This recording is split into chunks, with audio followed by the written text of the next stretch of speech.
Oh, man. You know what the worst part about this self-isolation and self-distancing is? It's all of these goofy, not-so-funny emails that our friends are sending us because they don't have anything else better to do.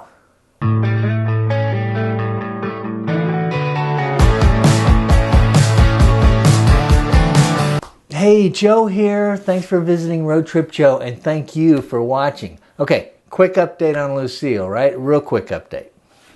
That's right. We're still taking a little break from each other, so there's really no progress. Okay, there you have it. There's an update on Lucille, and as you can tell, there's nothing going on right now. Okay, and Flyfish Bill, these are my daytime pajamas, and I usually change into my nighttime pajamas right around happy hour time, which seems to be getting earlier every day. Okay, I am a baby boomer and I'm very proud of it, but we are getting a really bad rap right now. It's these younger generations, they're ready for us to just kind of move along and go away. And this virus is kind of helping them out on that account. That's nature's way of kind of balancing everything out. But you know what? When we're gone, they're going to miss us. Maybe they're going to miss us.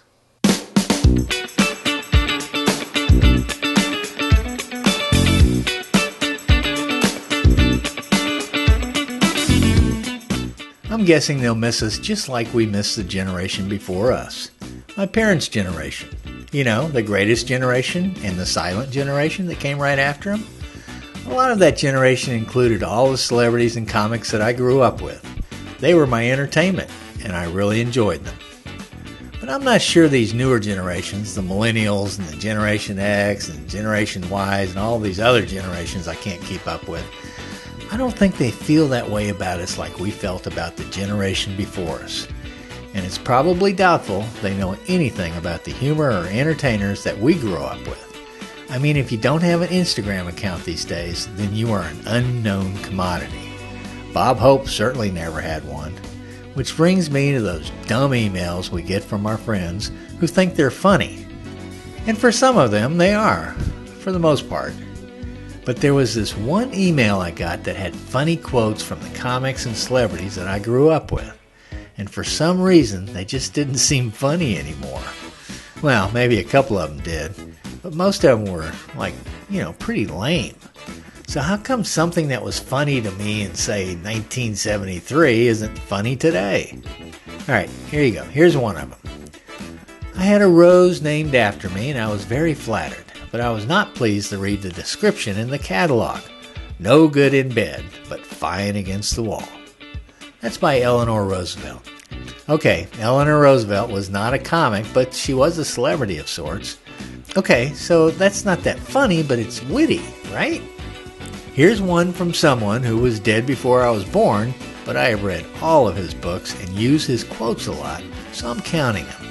And he's also considered the greatest humorist this country ever produced in any century, and to me, he's still funny. Last week, I stated that this woman was the ugliest woman I'd ever seen. I have since been visited by her sister, and now I wish to withdraw that statement. Mark Twain. Now, you can't get away with that type of comment today. Just don't do it. It's funny, yes, but it's not what we're supposed to say these days. People's looks are off limits. Unless you're the president, of course. Alright, now this guy was on every TV special in the 50s, 60s, and 70s. Remember TV specials?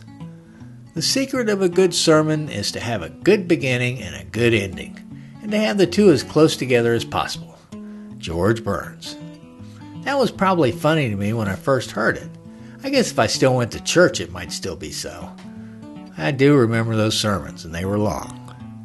Okay, here you go. Victor Borg. Remember him?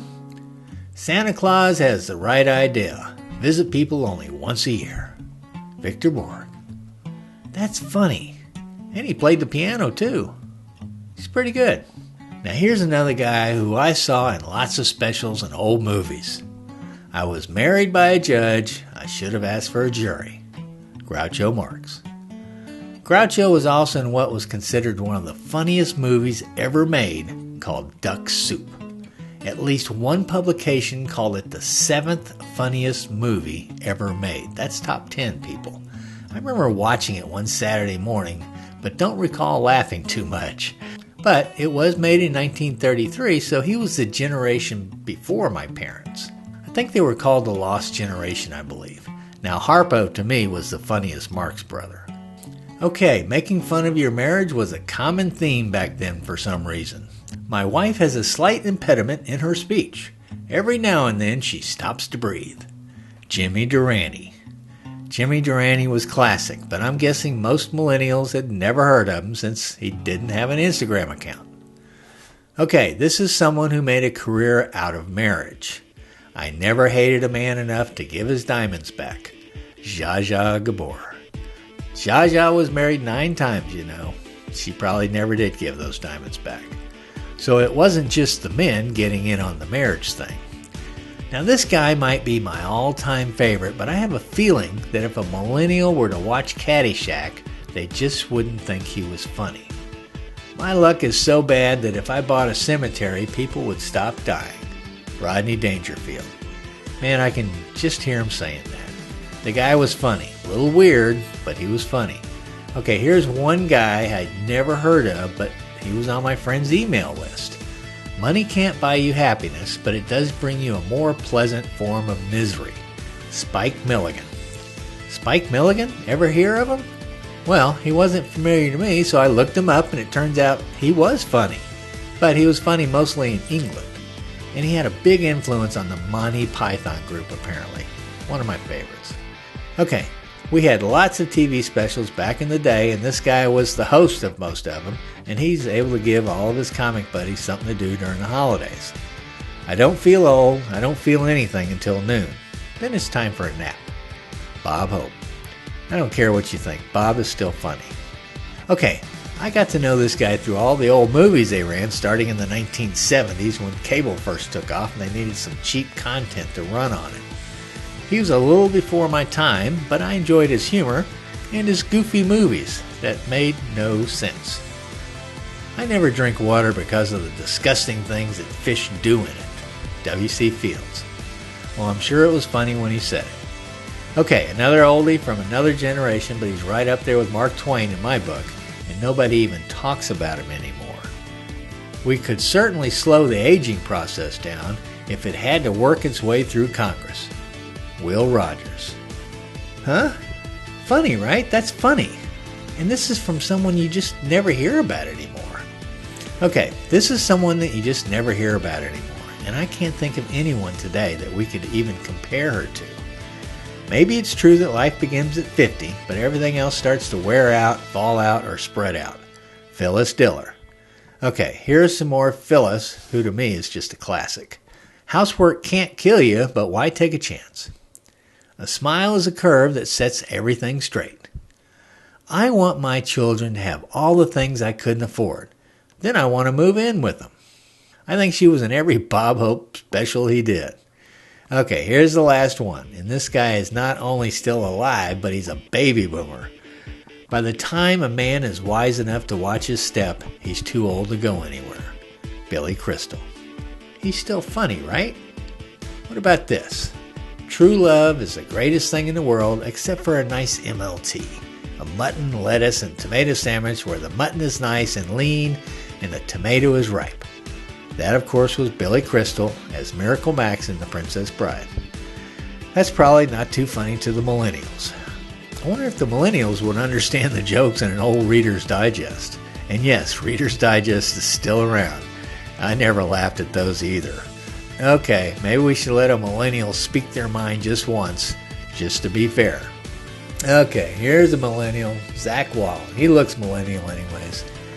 What does he say? I love baby boomers who say kids don't even know how to write cursive in a negative way. Like, okay, Grandma, you can't even turn your laptop on without getting 6 viruses and wiring half your retirement money to a Nigerian prince. Okay, that's pretty funny. I get it. That is funny. Poor Grandma. Okay, that is all I got. Boomer out.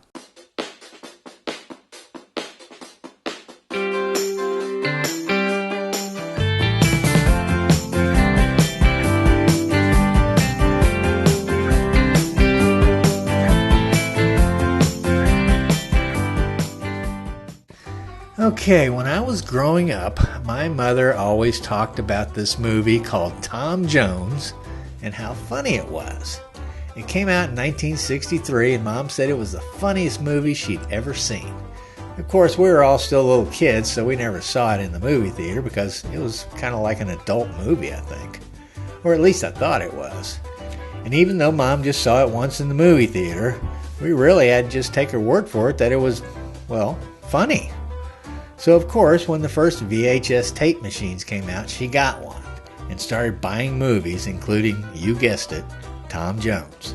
She had quite the collection of movies, actually. Anyways, she waits until we're all there for a Christmas or Thanksgiving once.